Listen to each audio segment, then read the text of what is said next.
아멘.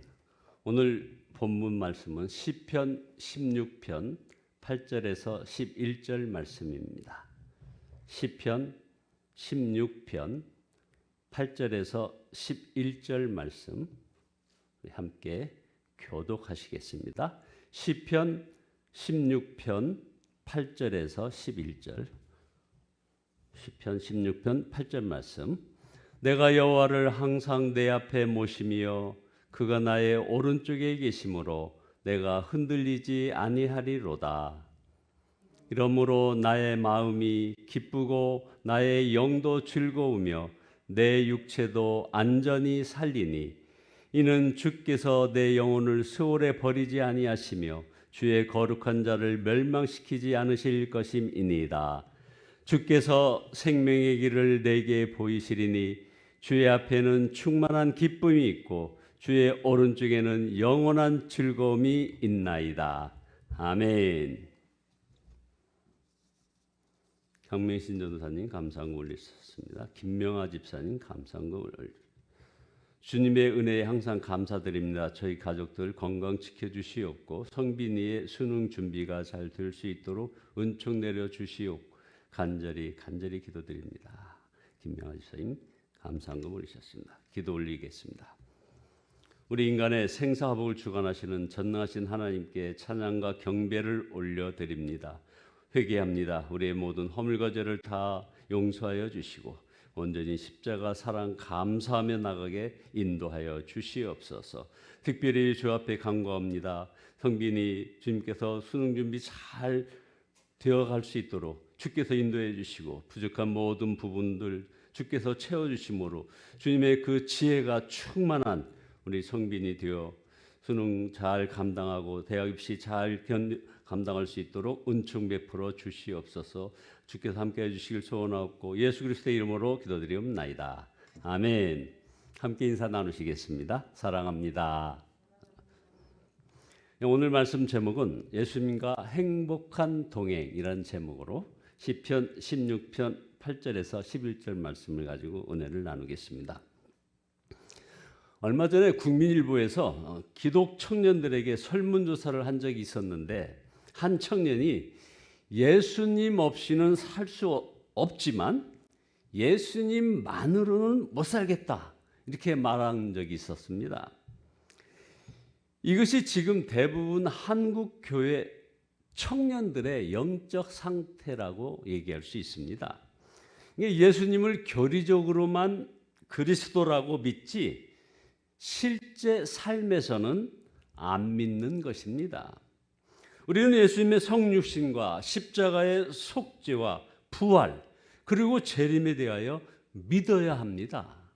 그러나 무엇보다도 그 주님이 내 안에 임하셔서 항상 동행해 주심을 이것을 믿어야 합니다. 그렇지 않다면 우리의 삶이 변화가 찾아올 수가 없는 것이죠. 존 비비어가 무엇이 선인가라는 이 본인의 저서에서 1980년대 미국에서 가장 유명했던 텔레비전 설교자가 간통죄와 사기죄를 저질러서 감옥에 있을 때 그를 면회했던 이야기를 이 책에 썼습니다. 그를 만나 정말 궁금했던 질문을 했답니다. 당신은 언제 예수님에 대한 사랑을 잃어버렸나요? 어느 시점에서였죠? 그렇게 물었는데 그는 단호하게 부정했답니다. 저는 그런 적이 없어요. 이렇게 대답했다는 거죠. 하도 기가 막혀서 어떻게 그렇게 말할 수 있는지 어이가 없어서 물었답니다. 이게 무슨 뜻입니까? 당신은 죄를 범하고 감옥에 오지 않았습니까? 어떻게 예수님에 대한 사랑을 잃지 않았다고 말할 수 있죠? 그럴 때 그 텔레비전 설교자는 아주 망설임 없이 대답을 했답니다. 나는 그 일을 겪는 동안 늘 예수님을 사랑했습니다. 하지만 그분을 두려워하지는 않았습니다. 그러면서 계속 말했습니다. 저와 같은 그리스도인들이 수없이 많습니다. 그들은 예수님을 사랑하지만 하나님을 두려워하지 않습니다. 여러분, 어째서 예수님을 사랑하면서 두려워하지는 않을 수 있습니까? 하나님은 마땅히 경외하여야 할 분임을 잘 압니다. 그러나 실제로 하나님과 함께 살지 않는다면 하나님을 경외할 수 없습니다. 말도 함부로 하고 행동도 마음대로 하게 됩니다. 이것이 많은 그리스도인들의 실상입니다. 다윗이 이 시편 16편을 기록할 때 생명이 위협당하는 아주 대단히 어려운 형편이었습니다. 그러나 그는 하나님께 늘 함께 하심을 믿을 수 있었기에 낙심하지 않고 이겨낼 수 있었습니다. 오늘 본문 시편 16편 8절에 내가 여호와를 항상 내 앞에 모심이여 그가 나의 오른쪽에 계심으로 내가 흔들리지 아니하리로다. 이것이 다윗의 믿음이었습니다. 다윗은 남이 전해준 하나님을 믿는 것이 아니었습니다. 다윗 자신이 하나님께서 함께 하시는 것을 알았고 믿었습니다. 그래서 그가 나의 오른쪽에 계심으로 라고 분명히 고백할 수 있었습니다. 이처럼 하나님을 믿을 때 죽음의 위기에서도 기쁨이 충만할 수 있었던 것입니다. 그래서 9절에 이러므로 나의 마음이 기쁘고 나의 영도 즐거워하며 내 육체도 안전히 살리니. 다윗은 하나님이 나의 오른쪽에 계시다고 했지만 우리는 하나님이 내 안에 계시다고 고백을 해야 합니다. 에베소서 3장 17절 보면 아버지께서 여러분의 믿음을 보시고 그리스도로 하여금 여러분의 마음속에 들어가 사실 수 있게 하여 주시기를 빕니다. 새번역 성경으로 말씀 올렸습니다.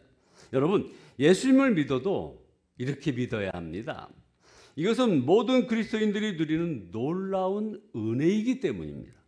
그러면 다윗이 고백한 기쁨이 우리 모두가 누리는 기쁨이 되는 겁니다. 그래서 11절에 주께서 생명의 길을 내게 보이시리니 주의 앞에는 충만한 기쁨이 있고 주의 오른쪽에는 영원한 즐거움이 있나이다. 사실 어떤 분들을 보면 성경을 좀 읽으면서 좀 하나님의 뜻을 좀 찾아보라고 할 때 꼭 이런 말을 합니다. 아닌데요. 성경을 통독을 하다 보니까 그저 힘만 들던데요. 이런 말을 한 분도 있습니다. 사실 이런 고민은 어쩌면 당연한 일입니다. 그동안 워낙 육신에 따라 세상만 바라보고 살았기 때문에 주님을 바라보고 사는 것이 힘들게 여겨지는 것이죠.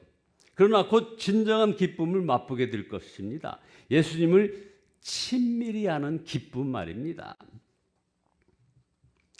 주님을 바라보는 눈이 뜨이면서 저 개인의 어떤 간증입니다.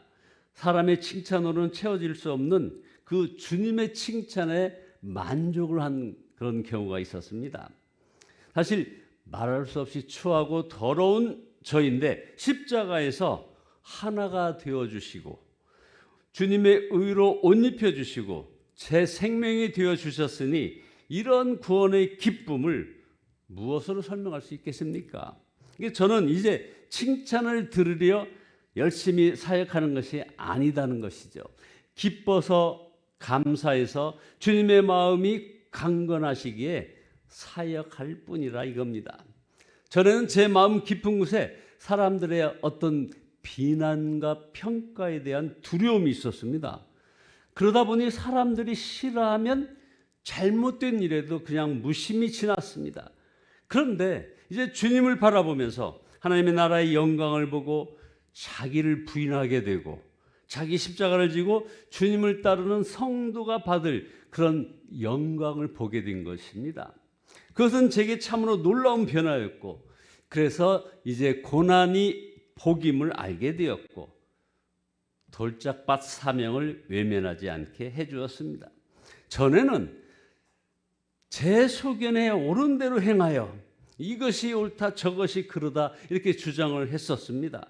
이제는 모든 판단의 기준은 주님이십니다.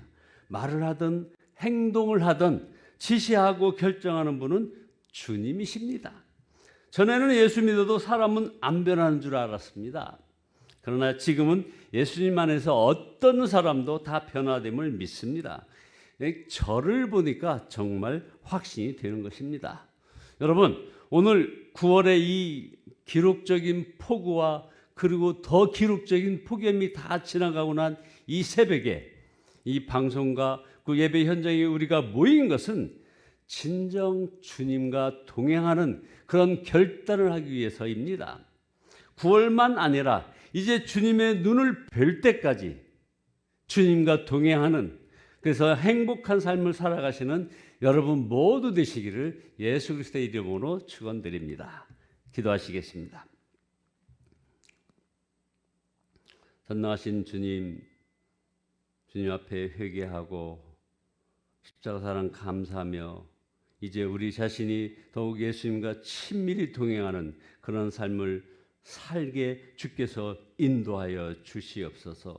더욱 하나님을 경외하며 삶의 현장을 거룩하게 변화시키는 저희들 되어지게 인도하여 주시옵소서. 우리의 생각을 주님의 보혈로 씻어 주시고 저희들 속에 있는 불행한 생각, 우울한 마음이 모두 떠나가게 주께서 인도하여 주시옵소서. 예수님의 이름으로 기도드리옵나이다.